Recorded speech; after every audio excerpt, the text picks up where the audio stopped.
Bakunzi bacu bakunzi ba Binfo Plus kandi baramutse ndabaye n'ikaze muri kiganiro cacu cuno mugoroba w'igenekerezo rya mbere ukwezi n'ukwindwi umwaka wa 2025 ngo ndamutse cyane abantu bose badukurikirana aho baherereye hose yaba bari mu gihugu cyacu ciza cy'u Burundi mu migabane igiye itandukanye harimo Aziya, Amerika, Afrika muri rusange ndetse na Europe bumve yuko tubaramukiye cyane. Uno munsi kenekezo rya mbere ni umunsi udasanzwe cyane cyane mu buzima bw'igihugu cy'u Burundi. Ni umunsi Burundi bwikurako canke bwiyambura abakoroni mu gihe bari bamaze imyaka itari mike bari mu gucakara budasanzwe. Benshi barakubitwa imoko, abandi barangazwa, abandi baranyagwa bivanye na situation barimo muri ico gihe. Rero reka ntangore ndamutsa cyane abantu badukurikirana byose harabaruhutse bazindiye mu misi mikuru yo guhimbaza ino sabukuru igira 63 kuva Burundi bwikukiye. Nizere yuko aho muri hose mumeze neza kandi mubandanya kuryoherwa n'uno munsi udasanzwe. Muri no nkuru yacu uno munsi nababwira yuko si ibintu byinshi nje tuyage, ariko nje kugira ngo tuyage suite y'ibiganiro twari twakoze ku munsi w'ejo mu masaha y'umugoroba. Twari twababwiye ibijanye n'iraswa ry'indege y'igihugu cy'u Rwanda yabombarize ngaho muri Minembwe muri territoire ya Fizi, aho yashoboye kurasa aerodrome isanzwe iri muri ico kibanza, birangira irashe niyo ndege yari izanye avitayema y'abagwanyi canke yizinyeshamba za M23. Ibi biri mu makuru twabahaye ku munsi w'ejo. Kuri uno munsi naho ntivyari vyoroshe, aho abawazarendo bakoze ibikomeye neza cyane. Aha naho ni muri Nord Kivu, tuva muri Sud Kivu tuja muri Nord Kivu. Muri Nord Kivu naho nibiba vyoroshe.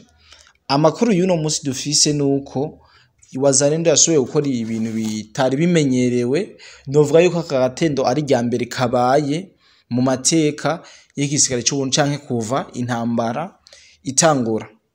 Ni mu gihe iyi Wazarendo mu masaha y'agatondo kuno munsi igenekerezo rya mbere yashobora gutegura ibitero muri territoire ya Walikari ku birindiro vy'aba M23, aho yashoboye gufata abayobozi babiri cyangwa gushimuta abayobozi babiri buno muhari w'inyeshamba za M23, aho hari neza na neza ahitwa muri Misinga muri territoire ya Walikari. Ivyo vyabaye kuri uno munsi, ni ibintu novuga ko vyashoboye gutangaza abantu benshi, gutera kugeza yaho mushobora gukubita umwasi mukamutwara n'abatwari canke abashefu. Urumva yuko abari igitero kiba cyari gikomeye cyane, biba vyumvikana yuko baba bakubiswe kugeza yaho bamanika ibigwanisho.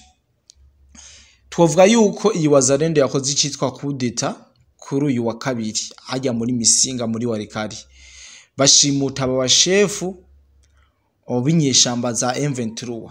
Ubu tuvugana ubu nyene turavugana bahise bajanwa ahitwa Ibuhimba, ahasanzwe hari icicaro gikuru c'abawazarendo.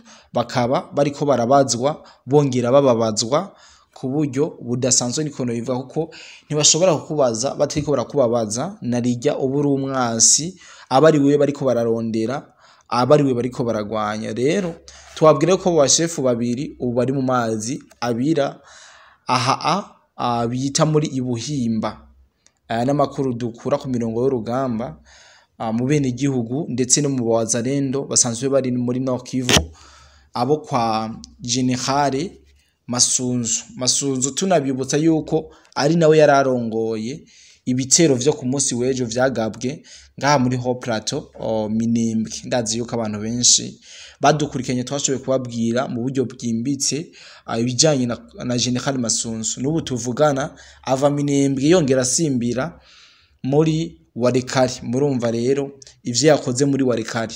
Rero ibi bitwereka igikorwa kidasanzwe canke ubwitange budasanzwe aba ba patriote canke aba basirikare b'umutwe wa Wazarendo canke aba bahoze bitwa mayimayi yuko bariko baragira ubwitange budasanzwe kugira ngo bikunde bashobore kwikura ku bana basi babo, bano basi bitwa abanyarwanda. Bitwereka yuko bariko barakora bidasanzwe, bariko baritanga bimwe biboneka kugira ngo bashobore gutuza uno mwasi wabo w'inyeshamba za M23.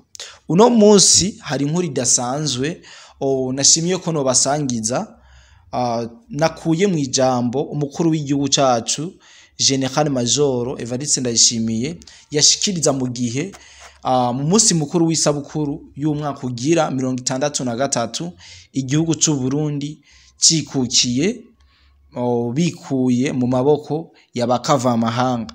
Ni ijambo rikomeye cyane risa nibi biriko birabera mu gihugu ca Kongo, bisa n'ivyo Burundi bwari buhitiyemo, aho President General Major Neva yashoboye gushimira cyane vy'imva mutima abasirikare bagera kuri 4 bakoze ivyo bashoboye, bakoze cyane kuruta abandi kugira ngo bikunde u Rwanda runagira ubwoba bwo kugira inguvu zigabanuke gutera igihugu cy'u Burundi. Aba basirikare akaba ari abasirikare bakomeye cyane, bitanze cyane, bakaba ari nabo bazibiye ibitero bimwe bikomakomeye byari gomba gusotera igihugu cy'u Burundi binyuze ngaha muri Uvira. Muca mwumva rero yuko bano basirikare muca mwumva yuko bano basirikare bari mu basirikare barace cyane, barababaza zino nyeshamba za M23 tutibagiye na Red Tabara, uno muhari w'aba barundi bagomutse mu mwaka wa 2015. Ibi rero vyashimishije abantu bari bahari bose muri rusangi kumva aba basirikare bagera kuri 4 ndetse n'abandi bari inyuma batarinze gushimirwa ngo bashigwe imbere.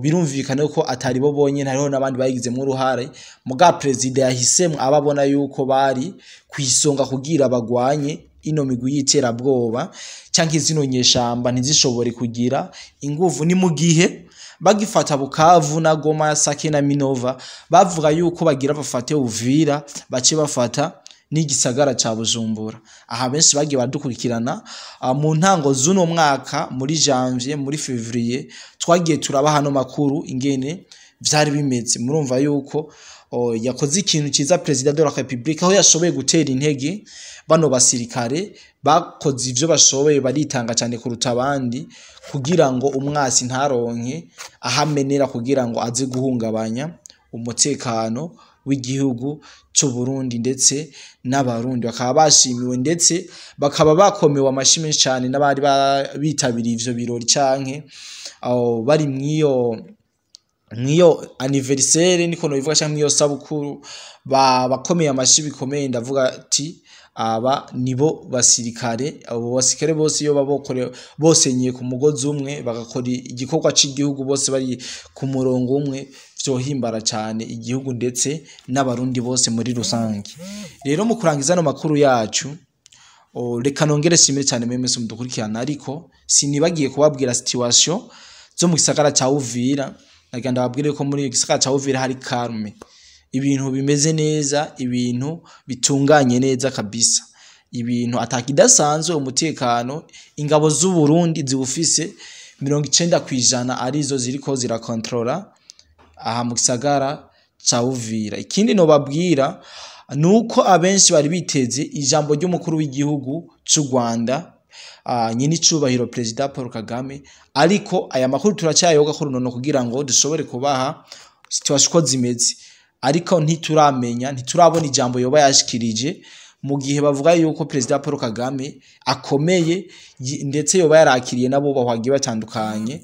Mu biganiro twabahaye mwagiye murabibona, ariko kugezana n'ubu President Paul Kagame ntiturabona ijambo yoba yashikirije ryo kubera Uburundi n'u Rwanda bwazonkeye intahe yo kwikukira itariki imwe, mugabo ntiturabona ijambo yoba yashikirije. Rero dukomeza kubitohoza kuba ari ngaho mu gihugu cy'u Rwanda. Je mbere uwo nabajija no makuru yambwiye yuko we haheze imisi yumva ivya president, ariko tubivuga hariya ataco babizi ko nyene bumva bari mu gacerere atabirenze. Rero dukomeza kuvyoka korunana kugira ngo tubabwire inkuru y'ukuri, tunababwiye amakuru atohoje neza kumbure ku munsi wejo nubwo tutazoboneka cyane cyane ku munsi wa hirya y'ejo, tuzogerageza tubazanire ukuri kwavyo, tubabwire nyamba yarashikirije ijambo abene igihugu ku ino sabukuru canke atarishikirije, kugira ngo tubabwire de commentaire abantu bashobora kuba bibaza mu gihe bari banatanze ikiringo kingana n'indwi yose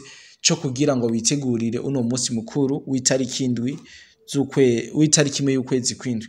Reka nshimire cyane abose badukurikiranye muherereye hose, nizere yuko si possible twongera guhura mu kindi kiganiro, ariko bidakunze naho mutwihanganire. Ciao ciao.